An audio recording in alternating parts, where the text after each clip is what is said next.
I realized that we went from, no kids having phones to 95% having smartphones in about a decade. And at the same time, I also, as a teacher, was being increasingly asked to put assignments online, post the grades, communicate via email. And I hated it as a teacher because what it did was it drove my students to a computer instead of coming to talk to me. I see that we talk a lot about screen time when we think about phones and iPads and computers and social media, but there's the second elephant in the room, which is the use of technology for schools or in the name of education. And as a teacher, I had a lot of concerns. And then I became a parent. Me and you both agree that screens have a place in this world, but we also have to respect the developmental aspect and all the 100%. impact it can have. And what impact do you think increased screen time in school is having on children's social, emotional, communication with other development and physical development? Huge impacts, huge. Focus, attention, motivation, curiosity, critical thinking, engagement, actual learning, eyesight help, right? We talk about myopia, physical posture, mental health, physical safety, student privacy. I mean, the list goes on. One of the things I say all the time is that big EdTech is just big tech in a sweater vest. Because it functions the same way. The platforms are built with the same business model, the same manipulative design techniques to keep kids online longer. Welcome to the show. You are watching on our YouTube channel, so make sure you subscribe for future episodes I have with other guests and all of the content that I put out. Today's guest is Emily Cherkin. She has a master's in education, and she's also known as the screen time consultant. Don't we all need to know more about screen time and how to manage it? She is a world-renowned screen time expert with the accessible voice of someone who understands the struggles of becoming more tech intentional, both as a teacher and as a parent. Emily's book, The Screen Time Solution, A Judgment-Free Guide to Becoming a Tech Intentional Family, is an Amazon bestseller and is available everywhere books are sold. Thank you so much for joining me today, Emily, because we're talking about screens and education, a topic I have not talked about yet on the show, balancing necessity and well-being, because our kids are using screens all day, every day as part of education. So thank you so much for joining us to have this conversation. Oh, thank you for having me. I've been a longtime follower and I'm excited to speak with you. Yeah, and before we get into it, tell us more about yourself and the inspiration behind your book, and also something that you worked on, which is called the EdTech Toolkit. Yes. So, like you said, I have a master's in education and I spent 12 years as a classroom teacher. I worked with seventh graders. And one of the things I noticed when I was in the classroom, I was a seventh grade English teacher. And at the beginning of my teaching career around 2003, I noticed, maybe one or two kids had like a flip phone, but no one had smartphones at that point, children-wise at least. Certainly I didn't even. And I will say that in about the 10 years I was at one school, so it was a 12-year teaching career, I realized that we went from, no kids having phones to 95% having smartphones in about a decade. And at the same time, I also, as a teacher, was being increasingly asked to put assignments online, post the grades, communicate via email. And I hated it as a teacher because what it did was it drove my students to a computer or a digital tool to find out what was wrong or why didn't they get this grade on a vocab test or how could I fix this essay instead of coming to talk to me. And I realized that there was this sort of I see that we talk a lot about screen time when we think about phones and iPads and computers and social media, but there's this second elephant in the room that we're going to talk about today, which is the use of technology for schools or in the name of education. And as a teacher, I had a lot of concerns. And then I became a parent. So my kids are now 16 and 13. But the very first day of kindergarten for my oldest, he came home with a piece of paper and was asked to learn. We were supposed to teach him how to do Control-Alt-Delete so that he could log in to do a school, like the school district standardized testing. This was 10 years ago. Yeah, I was just going to say, I'm like a 16-year-old, but that's, oh my gosh, wow. Yeah, 10 years ago. And I was sort of shocked. Like, he barely knows how to write his name, and I'm supposed to teach him Control-Alt-Delete. So it was the beginning of this like awareness. I mean, I'd seen it as a teacher, but I worked with seventh graders. Like I could see, learning word processing and writing essays. Like there were some advantages to that. But a 6-year-old. Yeah. So flash forward through a pandemic where remote learning sort of became the way I like to talk about it. It was the lifeboat we needed in the spring of 2020, but a lifeboat isn't long-term housing. And we are still relying heavily on the tech that was in the classroom before COVID. I mean, I don't want to say that COVID did it. It was well on its way, well, like my son, but I just feel like it's fuel to the fire, and so now what we're seeing is kindergartners with iPads for school. Yeah. I don't even have an iPad for my son at home. Yeah. I mean, Yeah. Cause yeah. it's scary, Emily. Like you said, 2003 was when you, started your, I obviously your know. professional work. 20 years ago. I graduated, I have to remember now, I graduated high school in 2003. Okay. Oh my Let's gosh. not age yourself. But I look back at my high school years and even going downstream there, and I'm so grateful I did not have Yes. screens. Like Yes. I mean, we'll get into the impact it has on like development, but like me and you both agree that screens have a place in this world, but we also have to respect the developmental aspect and all the impact they 100%. can have. And I love that we're talking about how it relates to school. What impact do you think increased screen time in school is having on children's social, emotional, communication with other development and physical Yeah. development? Huge Yeah. impacts, huge. Focus, attention, motivation, curiosity, critical thinking, engagement, actual learning, Yeah. eyesight help, right? We talk about like, Mhm. myopia, physical posture, mental health, physical safety, student privacy. I mean, the list goes on. One of the things I say all the time is that big, EdTech is just big tech in a sweater vest. Yeah. Yeah. Because it functions the same way. The platforms are built with the same business model, the same manipulative design techniques to keep kids online longer. And it's very difficult. There's already funding issues in education, and it's very difficult to go up against an industry that is very well funded, and trying to convince us as parents and clinicians and teachers that kids, quote unquote, need more of this to be successful in the future. And you and I both know that you can't skip development. Right. It has to unfold in its natural form.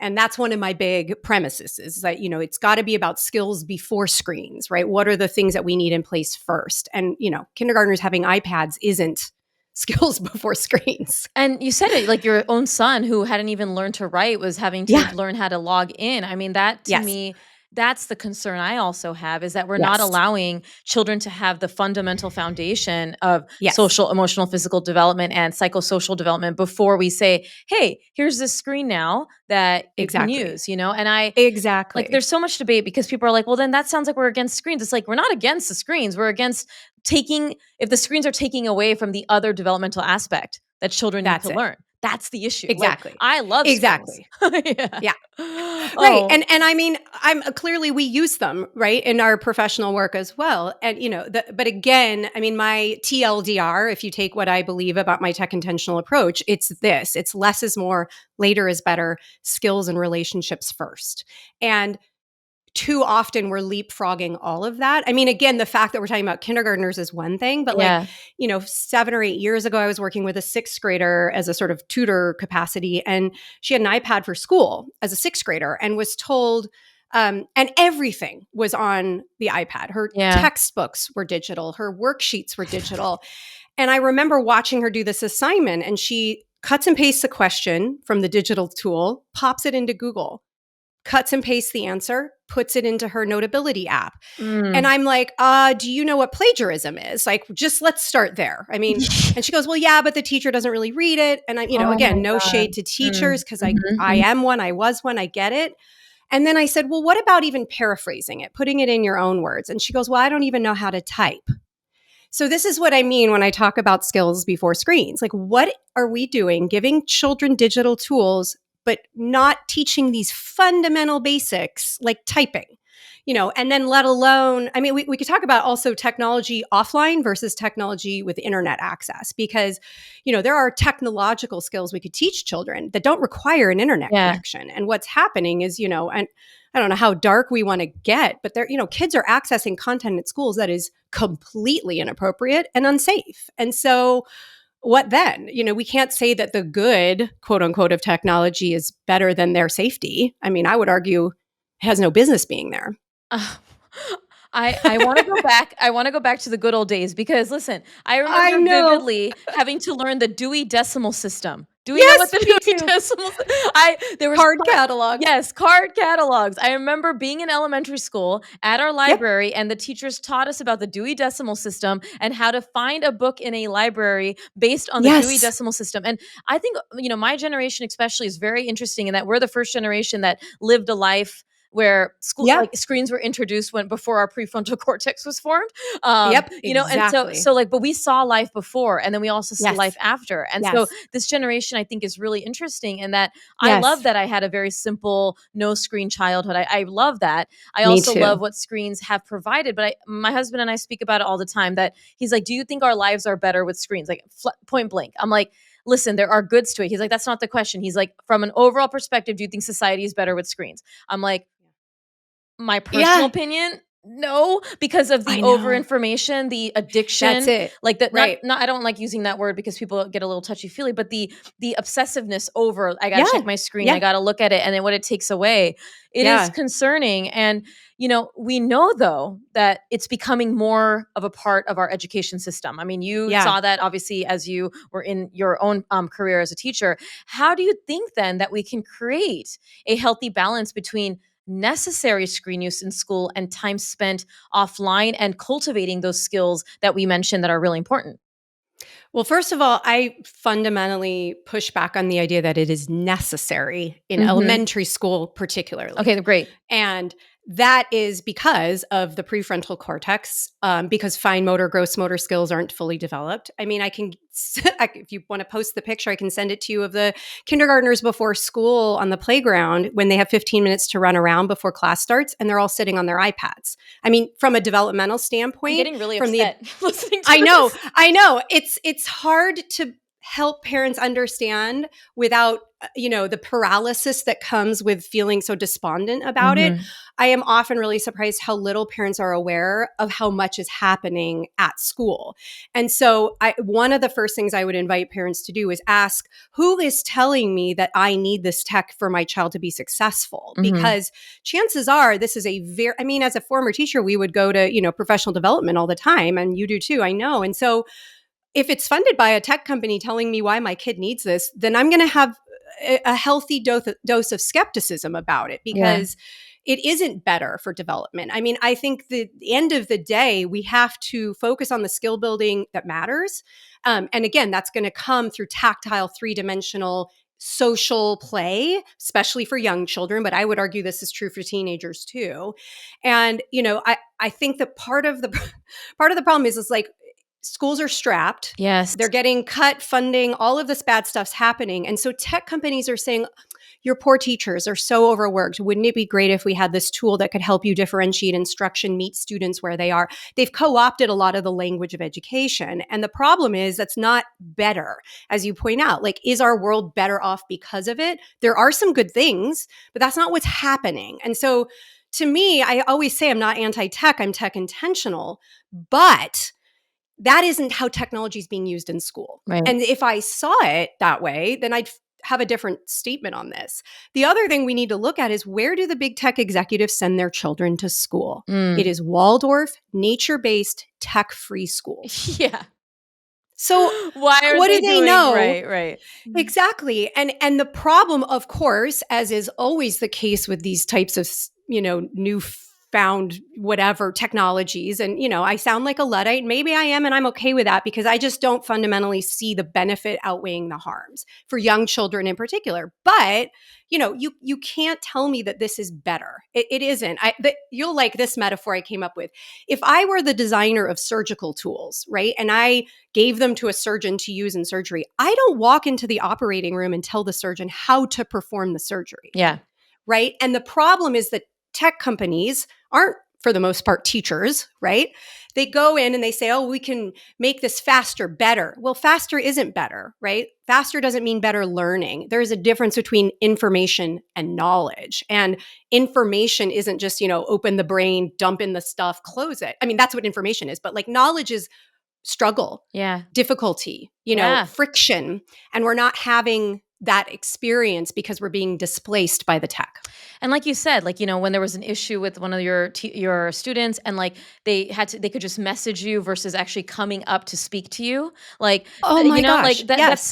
that's such a simple life skill we need to teach our kids, right? That Yes. you need to learn how to Advocacy. communicate and advocate face to Yes. face. You can't be Yes. behind a screen. And like, I'll be honest, I don't like talking on the phone. It's just not what I like. I don't like Yeah. video chatting. I rather text, but my preferred form of communication, face to face. Like I tell, 100%. I love face Yeah. to face communication because it Right. gets me the most out of a conversation. But I'm Right. worried that our younger generation, especially when you talk about in elementary, is losing that sort of ability and necessity to speak Yeah. to a human being like like a authority figure. Yeah. Like how to go up Exactly. to an authority figure and say, "Hey, I need this," because they're so used to getting their needs met via screen, Yeah.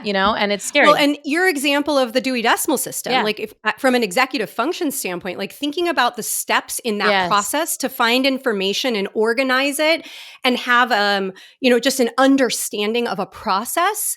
That's not what happened. Kids go to Google. Yeah. There is no process. There are no steps. It's instant gratification, and there's no learning that happens with that. And I love Yeah. that example because to me, we should be slowing things down. I want to go back to, even my daughter's middle school of almost 1,000 students where they each have a computer. I've opted her out, which we can talk about in a minute. Yeah. But they said, well, what are you going to do when she needs to do research for school? Well, first of all, I'm like, they have a great library. Libraries are great for research, and a librarian's trained to help you find good information. Can't she use the library computer? There are none. There is no Wow. computer in the school library. There are no computer labs in schools anymore because the assumption is all the children have iPads or Chromebooks or whatever. And the problem is you're bypassing the skill part of that. So again, like going back to what I really believe in this tech intentional approach is you can have the computers in schools, but you need to have somebody teaching them about mis and disinformation, about Yes. critical thinking, Yes. about source material, research, citation, Dewey Decimal Organization, right? Like that is the skills when we talk about what kids need to be successful in the future. It's not how fast can you look something up. That's not a skill. Like you can ask any person, and I'm married to someone who works in tech, full Yeah. disclosure. Oh, like I'm wow. married Yeah. to the problem. Yeah. Yeah. But we talk about this all the time. He's like, I'm not going to hire an engineer who can't look me in the eye, problem solve, Yeah. think critically about solutions. Like those are all skills that don't get taught via technology. Later tech can come in and Yeah. support those skills. That's not what's happening. And so that's where I'm pushed back on the like, it's a necessary. It's not yet in the form it should be because these companies are also siphoning off data about our children and selling it to ad companies. And this is where we talk about like, we only know the tip of the iceberg, but I think you and I would both be horrified if our children's private information, were in the hands of people who want to create marketing profiles to push content to them when they're 6, 7, 8 years old. Like, Yeah. that's a huge problem. I do a lot of brand partnerships, and I've been very open about this. And I vet a lot of my brand partnerships. Obviously, I say no a lot.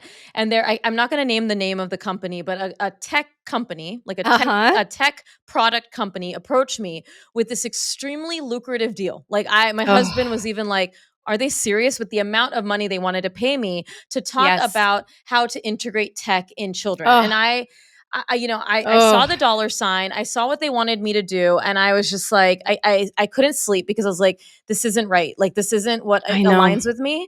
And I told my husband that I turned it down. And he obviously understands my integrity. And he's like, no, I get it. He's like, they just probably have a lot of money. And that's why they're able to throw that at you. And I'm like, I cannot follow through with this. It's not going to be up in my line. Glad and you said yeah, that. and I said it's too young. And I exactly what because it was the angle was towards toddler, like a toddler, like 2 years old, 2 to 5 years old, like a tech based product. And I'm like, no, because I let my son watch Bluey. I let my son watch Screen Time. I love Bluey. But yeah, like I'm not going to let him do these tech products. And so, I say that because again, I don't think this is a bad thing to have tech in our lives, but that was a huge thing as a business owner to be like, sorry, Look, you're gonna have that, to find yeah, somewhere, you're gonna have to find yeah, someone else, because yeah. if I align myself with this is not in line with my integrity. I And love that. yeah, and I want to share that because it is a reality when I vet brands and go through things. And I Yeah, even said, I'm like, listen, here's why I'm not partnering. Good luck to you. I just don't think this is ever going to really be a good fit unless you guys want to go the angle of like completely just education on yeah, development and not including a tech product, like yeah, be right. your Call me then. childhood development expert, not related to Amen. tech. Yes, But yes, it's a two yes. thing. And you mentioned elementary, and I completely agree. But Yeah, is there an age or like a yeah. time frame that you feel like, okay, now it makes sense, it might be something that could be useful? And I know you said with a child who's in like a middle school age that there may be a gray area, but what are your thoughts on a good age that we can start Yeah. incorporating this? Well, so school tech and personal tech are Yes, two, different. sides of the same Mm-hmm. challenge, right? So when we look at the cumulative impact, right, and we've been all hearing about phone-free schools and youth mental health, and there is a true crisis because kids are averaging, 5, 6, 7 hours a day on screens outside of school time.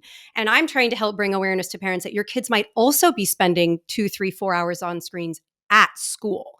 And so when you look at a cumulative total here, like that's a big problem. That's a Yeah. displacement of skills that real or of opportunities, real life experiences, all of the stuff that makes a human tick. That is a deeply concerning problem. And so, I mean, again, I go back to my TLDR, which is less is more and later is better, and relationships and skills first. Mm-hmm. One of the things, again, I mean, it's pretty shocking to me. I get reached out a lot to be asked, like, well, what schools don't use any tech? Like, can you Mm-hmm. tell me where are the schools? And I have some parents doing national searches and they cannot find high schools that don't use any. Now, again, I'm not opposed to some, but there are different ways to do it that are in alignment with development, that prioritize teachers over tech and Mm-hmm. people over profits. And that's not fundamentally what's happening. I really appreciate that you said no to that tech branding deal because I get asked a lot to endorse apps and I absolutely won't do it because it's not in alignment with what Mm-hmm. children really need. And the problem is what children really need doesn't cost very much. They need to Right. be outside, they need to play, they can have cardboard boxes and like empty soda bottles and that can provide entertainment. They don't need expensive toys or Yeah. apps. And the problem is there's no money in the free stuff, right? Like, and Right. so somebody's got to build the business. And so I really appreciate that you are in alignment with that. That's incredibly important to me with who I work with. And I don't endorse, there's a lot of, sort of tech adjacent safety products like parental controls and software. And I don't even endorse those because Yeah. unfortunately their business models are pretty similar to other tech models. And Right. so, it gets very problematic. So you asked me a question and I went on a tangent. I think what I wish is because learning is a scaffolding experience. We layer in the skills and what's happening is we're not doing any of the skill building. And so rather than at what age, my hope is that education can find a place where we return to the computer lab. I mean, I don't want to dial the clock back to the 1900s. I'm talking just the 2000s even. Like, where can we go back to the educational part of having technology in school and informing parents? Because I think there's a huge amount of parental pressure I mean, and I know you talk about this too, like to keep up with the Joneses and the Yeah. Instagram pics and Mm. like I always say to parents, it's not your fault Yeah. that this is so hard, but Yeah. it is our responsibility to understand it and to try to address it with our kids' best interest in mind, and it's better for all kids. It's not better for just your kid, right? Like that's an important thing to take away. So I don't know if we want to talk about the toolkit, but I was going to say one of the things I Yeah. Please. created was for parents because a lot of times it's just bringing awareness. Parents have no idea that this is happening. And so one of my favorite mottos is to replace judgment with curiosity because a lot of times either teachers don't understand or the school district may be between a rock and a hard place, or you have non-teachers making educational decisions, like my surgery metaphor. Yeah. But the problem is we have to ask questions like where is the research, for example, that says this is better? And I'm going to put a big star by that word research and say the non-industry funded research. Right. Because, big tech has lots of research to say why their products are great, and they funded that research. So I am immediately skeptical. And when does the digital outweigh the benefits of the analog? And it's so rare that that is going to be true, if ever. Certainly, again, with that elementary age, we can get a little bit more, like high level math modeling. Yeah. Okay, sure. I can believe that a digital tool helps with that, but kindergartners aren't taking high level math, right? Like it's totally not needed. So the EdTech Toolkit it includes questions that parents can ask of their child's school, because again, parents have often no idea. And the other problem is you might have one teacher who's like, oh, well, we have iPads, but I never use them. Mhm. And you have another teacher's like, we use the iPads every day. But fundamentally, that is going to have a big impact. And so even within a school, you might have teachers doing different things. So just starting with the questions. And then, I feel like in order to make changes to the system, we have to the metaphor again, I'm sorry, former English teacher, so I'm full of metaphors. I love metaphors. I love it. You take a Jenga tower, Yeah. like the game Jenga, Mhm. and we're pulling the pieces out all over. Like I do a lot of activism and advocacy work at the policy level and the federal level and the local level, but there's also grassroots parents and schools, and we're pulling these pieces out. And one of the pieces that parents have some control over is the refusal of the technology being required for school. Mhm. And parents will say, well, I didn't even know I could opt out. And I'm here to say you can. I'm doing it. I believe very strongly in walking my walk and talking my talk. Like I'm not going to tell someone to do something I'm not willing to do.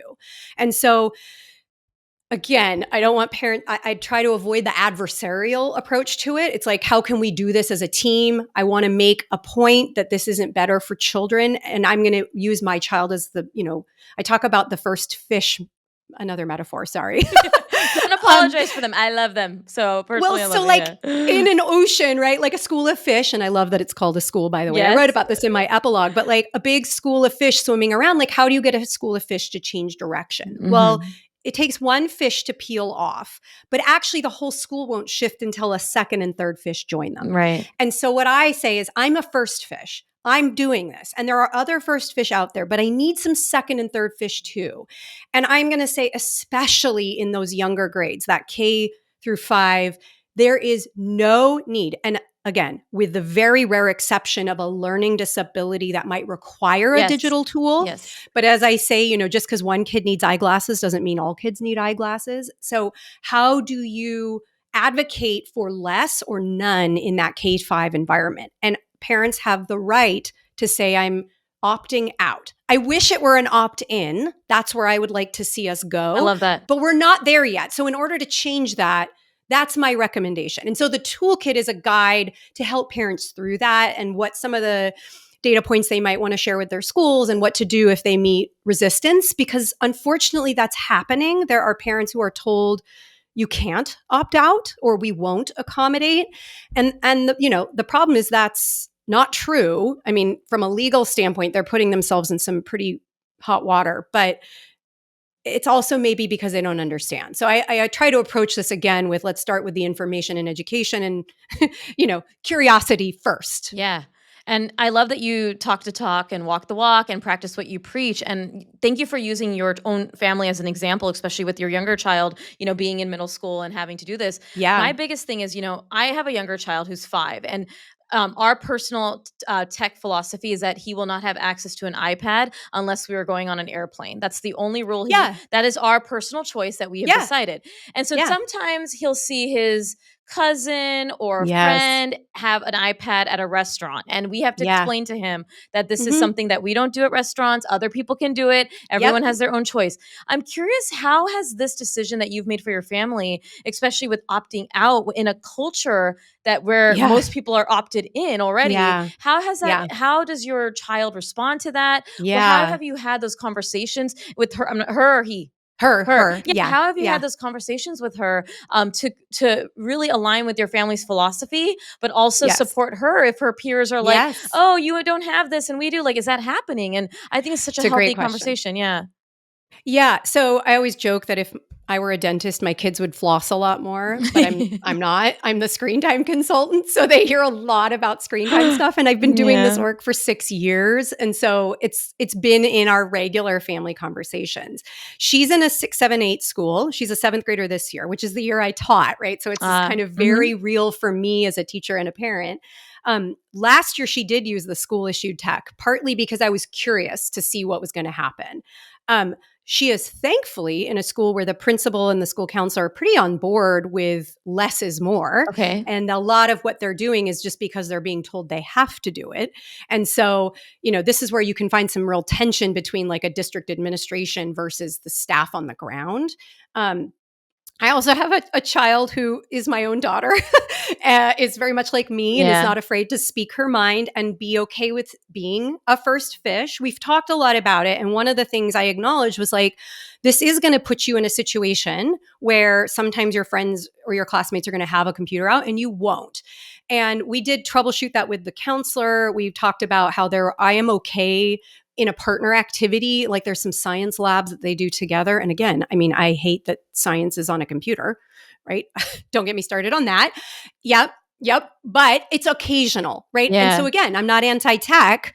It's intentional. It's occasional. I'm okay with that. So I asked her at the beginning of the year, I was like, so what are you noticing? Like, are you feeling like you're really missing out or struggling? And she's like, well, my hand hurts from writing more. And I was like, brilliant. That's what I want to hear. And I was like, do you miss it? Are there any times where you feel like you're not getting something? And she's like, not really. And so again, I know I'm in this unique situation where the school has actually been pretty supportive.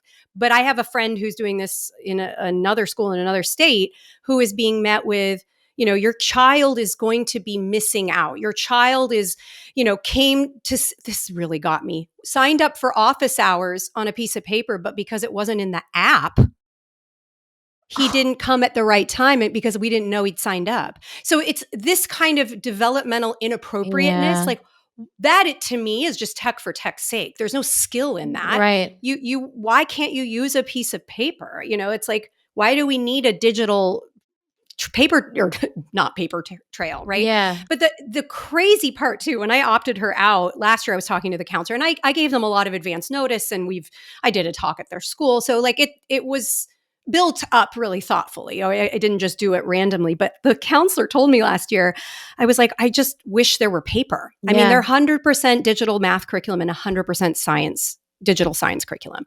And he said, we're not equipped for paper. This is a school that is telling me we're not equipped for paper. Yeah.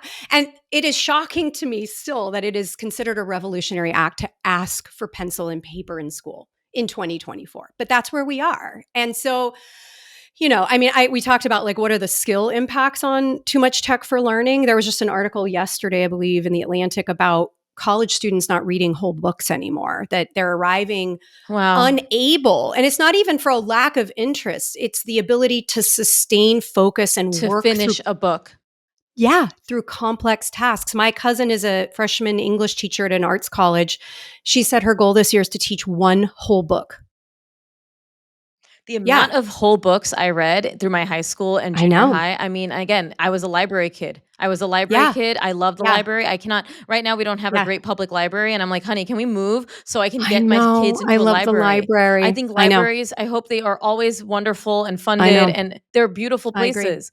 And that's so scary. Schools, I mean, I know some private schools in my own city that are building brand new buildings without libraries. Wow. And that, to me, that tells you about your values. Yes. Right. I'm sure they have a beautiful computer lab. Yeah. Well, they don't have a lab because everybody has their own, right? Correct, yes. Right. But that's computer the problem, lab. Like, Dr. Mona, how old are you? Yeah. Exactly. I still remember when tech was introduced and we had to learn how to use a keyboard and like QWERTY, like, you put your fingers on QWERTY. And it was so, I mean, what a wild time. That was in junior high for me. We called it junior high. And I mean, it was foreign. You had to start up, dial up, like all that Yeah, right. stuff. Exactly. Well, Oh, even think about an iPad versus a computer. So right. I often talk about choices within choices, right? Yes, So, great. Hmm. it's like, what can parents do? And this is true for both the home screen time and the school screen time, is like choices within choices would look like, okay, an iPad with headphones in a closed bedroom is your least ideal setup, I love that. right? So an iPad in a living room with the volume where everyone can hear it, that's a better choice. Hmm. Even better, putting it on a big TV, Yes. right? So we talk about the vision and posture, even a kid that might want to play Legos while the show is on. And again, I get it. Parents sometimes do turn a TV on, but there's a choice there, right? A full length episode versus these shorts that are literally dopamine snacks. It's like the YouTube shorts or Instagram reels or there's variations everywhere. TikTok videos are terrible for attention and focus.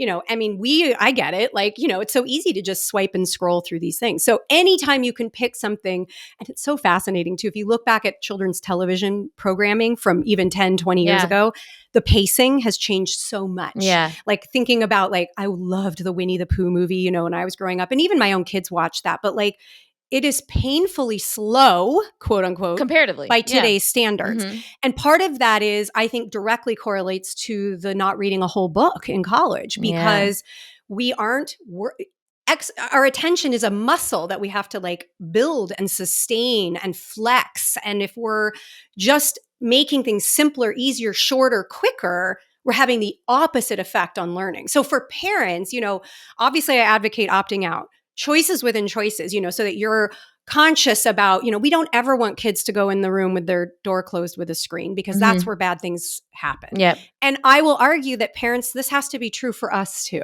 Your phones need to charge outside of your bedrooms. And I have been there, done that. And I'm very proud to say it is not in my bedroom at night anymore. Yeah. But, that is a low hanging fruit, because your 6-year-old might say they don't care. But your 16-year-old's going to say, that's not fair. Why do you get your phone in your room at night? Right. Make it easy on yourself now and model that, right? And then I don't know if we're into tips yet, but I have another one. Should I? Yeah, I love it. Yes, we are. Okay. One of my favorite tips, and we were talking about there's no money in these free tips, of course, right? My favorite is this idea of living your life out loud. Mhm. And when we talk about executive function, all those skills, right? And we know that part of your brain's not fully developed till 20, 30 years old, which is mind-boggling in some ways. Living your life out loud means narrating what you do as you do it. Yeah. So I apply it to technology. It can be for anything you're doing, but I'm picking up my phone. I'm going to text dad, find out what time he's coming home, and then see how far it's going to take me to get to soccer practice. And then I'm going to check the weather and broken record narration of what you're doing and how you're using this. Because to a child, this looks the same from behind. But to us, I always say it's a multi-tool. It's not a Swiss Army knife. Or sorry, it's a Swiss Army knife, not a switchblade, right? It's a complex tool. So then we're modeling how we use it. We're showing the ways in which it can be a tool. We can also articulate the emotional impact. Oh my gosh, I'm scrolling through Instagram and I thought it would make me feel better. And now I'm down a rabbit hole and I've wasted 30 minutes and this was not a good way to spend my boredom time, right? Boredom has a bad rap now, and yet boredom is the birthplace of creativity. It is. We need to stop rescuing our children from boredom. We could go on 7,000 tangents right now, Emily. I know. Boredom. So for me, boredom and the lack or the boredom and instant gratification. So the lack of being able to let our kids be bored and the combination of allowing them to have instant gratification is what I think is ruining children. Hands down, those two things is what I think is making them have more or less frustration tolerance, more tantrums, more whiny, because we're just giving them when we were just caving in. You got to be okay with them being uncomfortable. Exactly. You know? Exactly. That's the friction part. And I talk about this in my presentations, but Pew Research found that the top 3 parental fears in America are bullying, youth cyberbullying, youth mental health, and kidnapping, which is fascinating to me because statistically speaking, kidnapping is almost nil. I mean, Yeah. it is such an unlikely Yeah. scenario. And the reason I hear parents say, well, I had to give my kid a phone or a watch was because I'm worried about kidnapping. And so what I try to do is present the actual numbers. If you wanted your child to be kidnapped, obviously no one does, but you'd have to wait outside every day for 700,000 years To to be actually, guaranteed of being kidnapped. Yeah. So, but what happens is when we give our kids internet connected devices or watches or smartphones, we make number 1 and 2 100 times worse. Right. Mental health and bullying are going to be affected and happen on a smart device, on a tablet. And so that's one of the things I really want parents, and to your point exactly, the frustration tolerance, a lot of that comes back to parents having to worry about the right thing.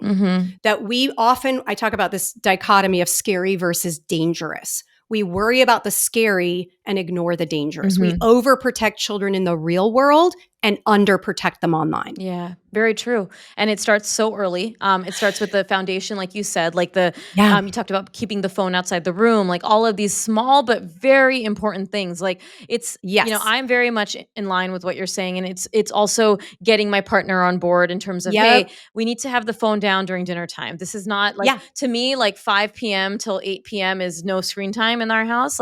And it's so amazing you said that, because if I do use my screen in front of my kids, I'm always narrating like, hey, Great. I'm just going to message daddy because he's at work, or, hey, let's look at the radar because this hurricane came through. And then my son wanted to look at the radar, which Yes, of he course. finds it so fascinating. And then I taught him about hurricanes. I taught him about Exactly. what the wind looks like and how it builds strength. And he was like, oh, wow, mommy, that's so scary. And it was like a learning opportunity versus hey, I'm just going to sit here and scroll my phone. And I love that intentionality behind it, like that there's intentionality, there's communication, and there's accountability, which I think a lot of us forget when it becomes such a convenient part of our lives, And it's different than you saying, look up hurricanes on Google or YouTube. Yeah. Right. It's you using the tech as the tool to help him learn something, right? And again, to me, that's the intentional use of it. It is convenient that we can pull up that information, right? And so again, that's not what's happening, certainly in schools. And primarily, I think a lot of parents don't realize the value of that, because I get it. The short-term gain of like, oh, my kid's throwing a tantrum, I'm going to throw him an iPad. I mean, I get it. I do understand the instinct, but we have to take the long view on this, both because child development is a long process, but also because of what we're setting up for ourselves. Like if you think it's hard when they're 4, wait till they're 14, right? And it is going to make your life a lot easier if you can start those now. So yeah. And if it's finding your non-negotiables, I mean, I think like no phones at the dinner table, because the question might be like, okay, well, I know our kids right now don't have their own devices, but when they're teenagers, are we comfortable with them having their phones at the dinner table? And if we're not, then we shouldn't be doing it, right? Yeah. And it's ongoing little sprinkled conversations throughout, like all things in parenting. Yeah. So basically, I want to bring back the Dewey Decimal System. That's and the my motto. computer labs. And the computer labs, and teach the kids how to use a QWERTY keyboard and talk to people versus text people. Emily, this was a wonderful conversation. I am so glad that you have this resource, and I will be linking things. But for all my guests that come on the show, I ask them to give us a final uplifting message. We talk about heavy things and information. What would be your final uplifting message for everyone tuning in today surrounding this conversation? You're not alone. Like, I think that's something I hear all the time is I feel like I'm the only parent that struggles with this, or it's way worse for me than everybody else. And I feel so alone. And you are not alone. And you're also being set up to fail by an industry with a really powerful, deep pockets and that's not fair. And we're stronger together. I really believe that this collective action, working together, finding other parents to be with us in this school of fish has benefits, so I firmly believe we are fighting for our kids' future mental, social, emotional, cognitive health by thinking and talking and advocating for more intentional screen use. Thank you for your advocacy, because I want to be your second fish. Okay. So my son's 5, but they don't do tech at all right now in anything, which is wonderful. And it is something that I'm always looking out for. And I am that squeaky wheel at my son's school. Like, hey, what are we doing here? How do y'all approach tantrums? Like, what is your strategy? And they're like, wonderful. Here comes this pediatrician mom, like always, but let's all become advocates for our children's development. I love it. Where can people go to stay connected? not only just find your book, your resources, but also, of course, the Unplug EdTech Toolkit as well. Yes. So my website is thescreentimeconsultant.com. You can find all of these resources there. And I actually recommend getting on my mailing list, which is free. I don't sell your email address, but I write weekly essays about parenting, screen time. I've been writing a lot about EdTech lately, and a lot of those essays live on my blog. So if you want to learn more about what I've been talking about or what I advocate for, there's a ton of essays there. Again, #former English teacher. So I write a lot. And use metaphors, which I love. And I use metaphors all the time. Yes, that is a big thing. Emily, really, what a great conversation. And again, Thank you. for anyone on the YouTube, I'm putting up her book again. This is one of her amazing resources. So please check it out. I'll be linking everything to my show notes and captions as well.